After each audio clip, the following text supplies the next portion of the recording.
നമസ്കാരം. ഗൾഫ് വാർത്തകളുമായി നിഷി മണികണ്ഠൻ. യുഎഇയിൽ വാഹന വസ്തു ഇൻഷുറൻസ് നിരക്കുകൾ വൻതോതിൽ ഉയരുമെന്ന് റിപ്പോർട്ട്. കഴിഞ്ഞ ദിവസമുണ്ടായ മഴയെ തുടർന്നുണ്ടായ വെള്ളപ്പൊക്കത്തിൽ നിരവധി വാഹനങ്ങളും വീടുകളും മറ്റും വെള്ളം കയറി നശിച്ചതോടെ വൻതോതിൽ ഇൻഷുറൻസ് ക്ലെയിം ഉണ്ടാവുമെന്നതിനാലാണ് ഇത്തരമൊരു സാഹചര്യം വന്നിരിക്കുന്നത്. ക്ലെയിം ആവശ്യപ്പെടുന്നവരുടെ എണ്ണത്തിൽ വളരെ ഉയർന്ന വർധനയാണ് ഉണ്ടായിക്കൊണ്ടിരിക്കുന്നത്.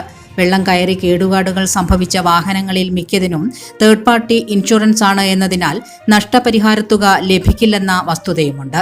ഇത് മറികടക്കാനായി കൂടുതൽ പേർ ഫുൾ കവർ ഇൻഷുറൻസ് എടുക്കാൻ രംഗത്ത് വന്നിട്ടുണ്ട്.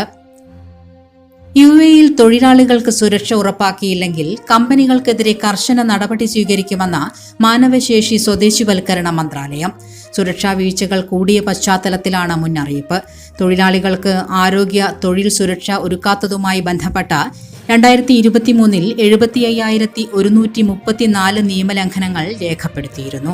ഇതിൽ ഗുരുതര നിയമലംഘനങ്ങൾ നടത്തിയ 12,855 സ്ഥാപനങ്ങൾക്കെതിരെ നടപടി സ്വീകരിച്ചു. തൊഴിലാളികൾക്ക് മികച്ച താമസ സൗകര്യം ഉറപ്പാക്കുന്നതിനായി ലേബർ ക്യാമ്പുകളിൽ പരിശോധന ശക്തമാക്കിയിട്ടുണ്ട്.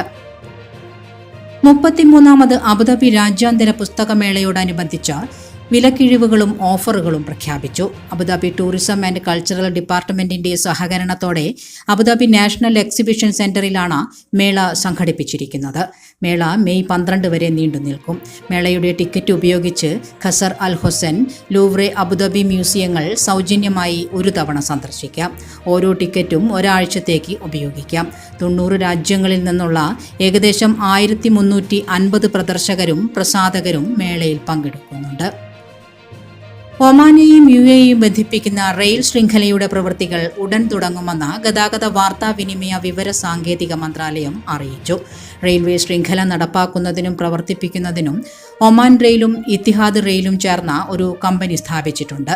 303 കിലോമീറ്റർ പാതയുടെ വികസനത്തിന് മേൽനോട്ടം വഹിക്കുന്ന കമ്പനി മുബദാല ഇൻവെസ്റ്റ്മെന്റുമായാണ് കരാർ ഒപ്പിട്ടത്.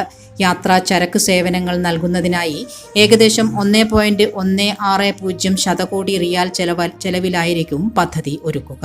മണിക്കൂറിൽ 200 കിലോമീറ്റർ വേഗതയിലായിരിക്കും പാസഞ്ചർ ട്രെയിൻ ഉണ്ടാവുക.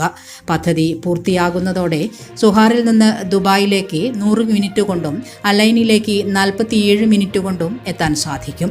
ഒമാനിലെ തുറമുഖ നഗരമായ സുഹാറിനെയും അബുദാബിയെയും ബന്ധിപ്പിക്കുന്നതാണ് പദ്ധതി. 5 വർഷത്തിനുള്ളിൽ പദ്ധതി പൂർത്തിയാക്കാനാണ് തീരുമാനം.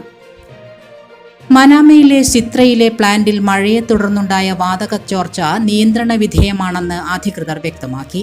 ചില പ്രദേശങ്ങളിൽ വ്യാപിക്കുന്ന വാതക ദുർഗന്ധം നിയന്ത്രിക്കാനുള്ള ശ്രമങ്ങൾ അധികൃതർ തുടരുകയാണ്.